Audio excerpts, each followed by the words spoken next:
नमस्कार मित्रमैत्रिणींनो, रणजी ट्युटोरियलमध्ये आपलं स्वागत आहे। आजचं जे नवीन शिकतं स्पेशली त्यांच्यासाठी मी तुम्हाला सांगेन। आज आपण फ्रंट पार्ट बघतोय। डायरेक्टली कटोरी साइड पट्टी आणि त्यानुसार जर उंची जर वाढली तर कटोरीत काय बदल होतात आणि नेमकी कटिंग ही कशी करायची आता सविस्तर व्हिडिओ आपण याचा बघतोय। तर बघा, आपल्याला ब्लाऊजसाठी बरेचशे वेळेला विचारलं जातं की डबल ठेवायचं की सिंगल ठेवायचं।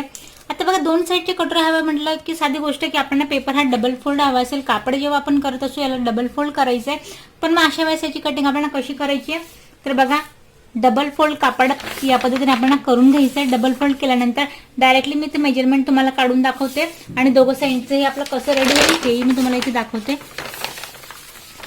डायरेक्टली फ्रंट पार्ट आपण इथे कट करतोय। बॅक पार्टसाठी पूर्ण ब्लाऊजची कटिंग आपण पाहिलीच आहे। आता हा व्हिडिओ जो आहे तो स्पेशली तुम्हाला प्रत्येक साईजसाठी कटोरी कशी घ्यायची, त्याचा टक्स कसा काढायचा आहे, साईड पट्टी कशी काढायची आणि जर आपल्याला उंची वाढवायची तर मग काय करावं लागेल हे आपण सगळं आज बघतोय। तर बघा, आता कमेंट्स बऱ्याचशा साईजसाठी वेगवेगळ्या साईजसाठी येते। एक कमेंट्स अशी आली की 28 ते पूर्ण बिग साईज आहे, त्यानुसार तुम्ही मला पेपर कटिंग इथे दाखवा। तर आजच्या व्हिडिओत मी तुम्हाला एक छोटंसं इथे डेमो पण देईल की नेमकं तुम्ही ही कटिंग कशी करायला हवी आणि इझिली तुम्हाला प्रत्येक साईजसाठी ही कशी समजेल। तर बघा, आधी आपल्याला फ्रंट पार्टसाठी जी हवी असते आपल्याला कटोरी, तर आधीच आपण कटोरीचं मेजरमेंट टाकूया। कटोरीचं मी स्पेशल तुम्हाला साईज वाईज चार्टही टाकलाय, पण परत एकदा मी तुम्हाला इथे सांगते 36, 38 आणि 40 साईजसाठी आपण घेतो इथे 7 इंचाची कटोरी। 7 मैलचं मेजरमेंट आपल्याला नेमकं कसं घ्यायचं आधी आपण हे पाहूया। तर बघा, इथे एक पॉईंट देऊया आपण इथे 7 इंचावरती। हे बघा, आता 7 वर एक पॉईंट दिलाय। फिक्स जे आहे कटोरीचं माप ते आपण 7 वरती एक पॉईंट दिलाय आणि आता यात एक्स्ट्रा जो घ्यायचा तर बरेच वेळेला विचारतं कटोरीचा टक्स कसा टाकायचा आहे, तर जो आपल्याला कटोरीचा टक्स टाकायचा तेवढा एक आपल्याला एक्स्ट्रा घ्यायचा आहे। आता यात मी एक्स्ट्रा घेते 3 इंच, 7, 8, 9 आणि 10, 3 इंच आपण यात घेतलंय एक्स्ट्रा। आता यात आज आपल्याला काढायचं आहे सेंट्रल पॉईंट। जेव्हा की आपण कटोरीचं उभं मेजरमेंट टाकू तर आता 10 मी पूर्ण टाकल्यानंतर 5 सेंट्रल पॉईंट येईल। आता या सेंट्रल पॉईंट पासून आता कटोरीचं आपण टाकायचं उभं मेजरमेंट। आता बरेच वेळेला विचारलं होतं की उभं मेजरमेंट हे उंचीनुसार असतं का, तर बघा, मी कटोरीच्या उंचीविषयी एक स्पेशली इथं मेजरमेंट टाकलंय की ते आपण कसं घ्यायला हवं। तर बघा, उभं कटोरीचं मेजरमेंट ठेवायचं आपण 6 वरती इथे सेंट्रल पॉईंटवर ठेवायचंय आणि इथे आपल्याला खाली 1.5 इंच एक्स्ट्रा घ्यायचंय। एक पॉईंट मी इथे देते, 6, 7 आणि 7.5। आता बघा, यात एक गोष्ट तुम्हाला समजावेन, जे आपलं उभं मेजरमेंट आहे जे आपल्याला टाकायचं आहे ते सेंट्रल पॉईंट पर्यंत फिक्स ठेवायचं आहे आणि जसं आपण इथे टक्ससाठी 3 इंच जास्तीचं घेतलं तसंच इथे आपल्याला 1.5 इंच हे टक्ससाठी घ्यायचं आहे जास्तीचं। मग आता उभं मेजरमेंट तुमचं जे काही असेल ते तुम्हाला इथे टाकायचं आहे। मग आता यात फरक कसा पडतो उंचीनुसार, नॉर्मली उंची आपली 12, 14, 15 एवढी असते, तर यात तुम्ही स्पेसिफिकली 6, 6.5 एवढी जरी कटोरीची उंची घेतली तरीही चालतं। बिग साईजसाठी असेल तर मग तुम्ही 7.5, 8 लास्ट एवढी घ्यायची, यापेक्षा जास्त इथे घ्यायची नाहीये। तर मी ते 6 आता इथं उंची घेतली, 6ला सेंट्रल पॉईंटमध्ये ठेवलंय आणि खाली टक्ससाठी मी घेतलं होतं 1.5 इंच एक्स्ट्रा। जे एक्स्ट्रा घेतले ते पूर्णपणे टक्समध्ये टाकलं जाणार आहे, त्यामुळे वेगळं मेजरमेंट इथं काही घ्यायची आपल्याला गरज नाहीये। बाकी फिक्सवाला आपला कटोरी आहे 7ची आणि उभी आहे 6ची। तर बघा, यानुसार प्लसचं चिन्ह करायचं आहे। त्यानंतर गळ्यासाठी इथे स्पेशली आपल्याला घ्यायचं आहे 3 इंचावरती एक पॉईंट द्यायचा आहे तिरकसचा आणि या पद्धतीने गळ्याचं मेजरमेंट टाकायचं। हा आपला गळ्याचा भाग इथे रेडी होतोय। हा रेडी झाल्यानंतर आता आपल्याला इथून घ्यायचा आहे कटोरीचा घेरा। कटोरीचा घेर जो आहे त्याचं मेजरमेंट घ्यायचं आहे। आता इथे येतोय हे 6 वरती, तर दुसऱ्या पॉईंटला सुद्धा जायचं, याला आपल्याला 6 इंचावरती खाली टेप अजिबात न हलवता 6 वरती आपण इथे दुसरा पॉईंट देऊया आणि याला सर्कलमध्ये मॅच करायचंय। इथे आपण हेही स्केलने इथे मॅच करून घेऊया।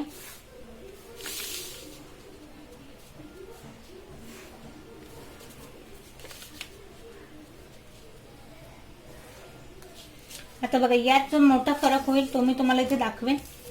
1 इंच आपण आज जर आपण घेतलं नाही, हे आत घेणं जास्तीच गरजेचं आहे, कारण की 3 इंच जेव्हा आपण इथे एक्स्ट्रा घेतलं ते पूर्णपणे आपण टक्समध्ये टाकणार आहोत आणि स्टिचिंग केल्यानंतर मग बरोबर 7 इंचाची कटोरी ही कशी येईल हे मी तुम्हाला सांगेन। हे 1 इंच आत घेतल्यानंतर कटोरीचा घेरा जो आहे तो सडनली 1 इंच बरोबर वाढून जातो। तर कटोरी रेडी झाली, याचा आपण टक्स टाकूया।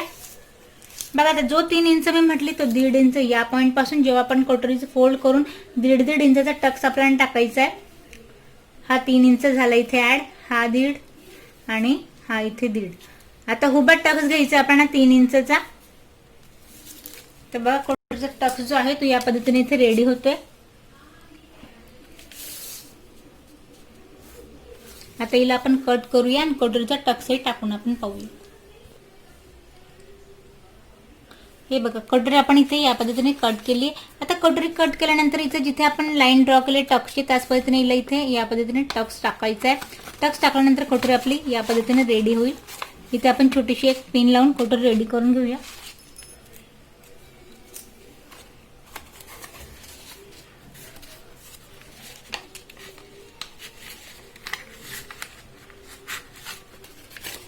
बघा कटोरी जी आहे ती आपली या पद्धतीने इथे रेडी होते. कटोरीचा टक्स टाकून पूर्णपणे गोल कटोरी आपली रेडी होती. आता याच कटोरीला ठेवून आपण साईड पट्टी आणि योगपट्टी कट करूया. आता बघा ह्या कटोरीनंतर आपण कटोरीचं गोलाईचं जे माप आहे त्याचं मेजरमेंट घ्यायचं आहे. तर इथे एक मी पॉईंट देते आणि या पॉईंटला आपण दुसरा पॉईंट देतो. जो सर्कलवाला पॉईंट येतो याच मेजरमेंटने यायला हवं.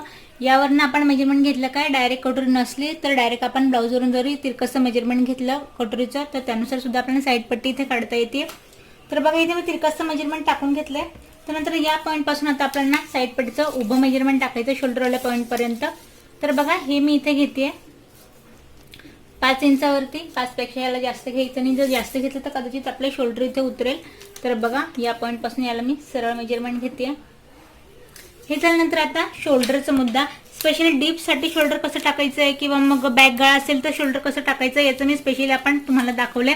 पण याचं एक कॉमन माप दाखवते जेणेकरून तुम्हाला जे पेपर पॅटर्नच्या रूपात भेटतं ज्याचं तुम्हाला रेडीमेड मेजरमेंट असतं त्यानुसार याला मी काढून दाखवते. तर नॉर्मल याचं मेजरमेंट टाकते मी जे नॉर्मल आपण गळे घेतो त्यानुसार याचं शोल्डर घेते 3 इंचावरती. 3चं मी याचं शोल्डर घेतलंय. बघा इथे साईड पट्टीची उंची घेतली आपण 5 इंचावरती. शोल्डर घेतले मी इथे 3 इंचावरती. आता मुंड्याचं जे माप आहे फ्रंटचं ते घेते मी इथे 5.5 इंचावरती. मुंड्याची उंचीचं मेजरमेंट घेतले 5.5 इंचावरती.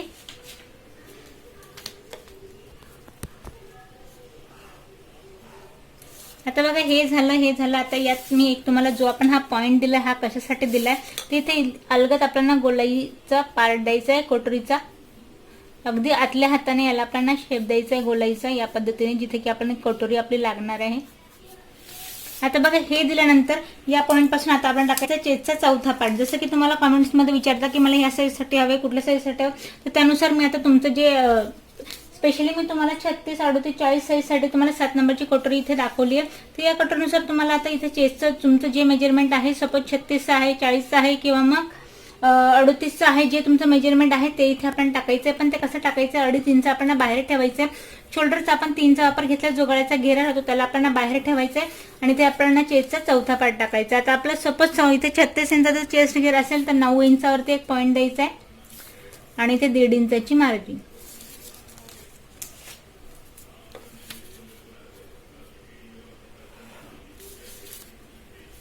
आता दुसरं सेकंड मी जो तुम्ही कमेंट्स मला केली त्याचा विषय सांगेन. फ्रंटला जर चुनी पडते किंवा गुढी पडते त्याचं स्पेशली कारण सांगेन.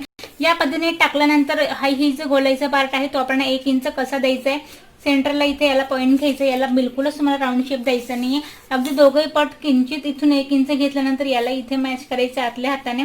कुठल्याही प्रकारचा एक्स्ट्रा कापड न घेता आपण पूर्णपणे आतल्या हाताने याला फक्त एवढाच आपण इथे शेप द्यायचा आहे राऊंड शेप. त्यानंतर खाली जो कमरेचा पार्ट आहे कमर घेरला आपल्याला कुठल्याही प्रकारचं वेगळं मेजरमेंट न घेता चेस्ट घेरपेक्षा कमर घेर हा निश्चितच कमी असतो त्याचं मेजरमेंट मी इथे सरळ ड्रॉ करून दिलंय या पद्धतीने. आता बघा इथे साईड पट्टी पण आपली रेडी झाली आहे. आता ही कटोरी इथे आपली रेडी आहे. कटोरी आणि साईड पट्टी मी तुम्हाला इथे साईजसाठी लिहून देते 36, 38 आणि 40 या मेजरमेंट साईज. फक्त इथे जे आहे तो इथे बदल होतो. इथे तुम्ही चेस्टचं माप बदला आणि अनुसार तुम्ही चेस्ट वाढवून घ्या. बाकी जे मेजरमेंट असणार आहे तुम्हाला कॉमन मापासाठी ते याच पद्धतीने असणार आहे. कटोरी झाली आहे साईड पट्टी झाली. आता उंचीनुसार फरक जो पडतो तो आपला योगपट्टीमध्ये तर आपण कट करूया योगपट्टी. आता बघा योगपट्टीसाठी आतापर्यंत जे माप आहे आपण डायरेक्ट काढले. आता योगपट्टीसाठी मी तुम्हाला स्पेशली सांगेन की जसं ठेवलंय तसंच चेस्ट घेरपेक्षा कमर घेर जिथंच कमी राहतो जसं की मी तुम्हाला आधीच सांगितलं तर यानुसारच आपल्याला आता इथे टाकायची आपली योगपट्टी. तर योगपट्टीसाठी आधी मेजरमेंट जो कटोरीला फ्रंट पार्ट असतो तिथला आधी आपल्याला घ्यायचे. आता बघा निश्चितच ब्लाऊजची जर उंची वाढवायची तर तुम्हाला करायचं काय प्रत्येक वेळेला ब्लाऊजची उंची वाढली म्हणूनच की साईड पट्टी वाढेल कटोरी वाढेल असं अजिबात नसतं. खूपच जास्त फरक पडतो 2-2.5 इंचाने जर तुम्ही उंची वाढत असेल.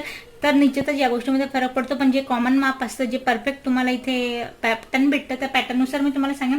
जेव्हा की मला तुम्हाला वाटतं की मला उंची वाढवायची, तर अशा वेळेस मी तुम्हाला सांगेन जो कटोरीवाला पार्ट आहे त्या पार्टपासून घ्यायचा आपल्याला 4 इंच. नॉर्मल माप असेल तर तुम्ही 3, 3.5 एवढं घ्या. आता मी तुम्हाला मोठी साईज दाखवते. जे कमेंटनुसार विचारलं की जर मोठं माप करायचंय तर अशा वेळेस काय करायचं, तर इथे घेते मी हे 4 इंचावरती बघा. आणि हा जो पार्ट आहे, आधी तर एक 4 वरती पॉईंट देऊया, खालून इक्वल हवंय आपल्याला. आणि कमरेचा पार्ट आहे तो घेते मी ते 3.5 इंचावरती कमी. कटोरीवाला पार्ट आपल्याला एक्स्ट्रा हवा असतो. कटोरीचा 1 इंच आपण कमी केलं, त्यामुळे जॉईन करताना आपण इथे उथळ भाग हवा असतो, त्यामुळे अर्धा इंचाने आपण इथे जास्त घेतला. ह्या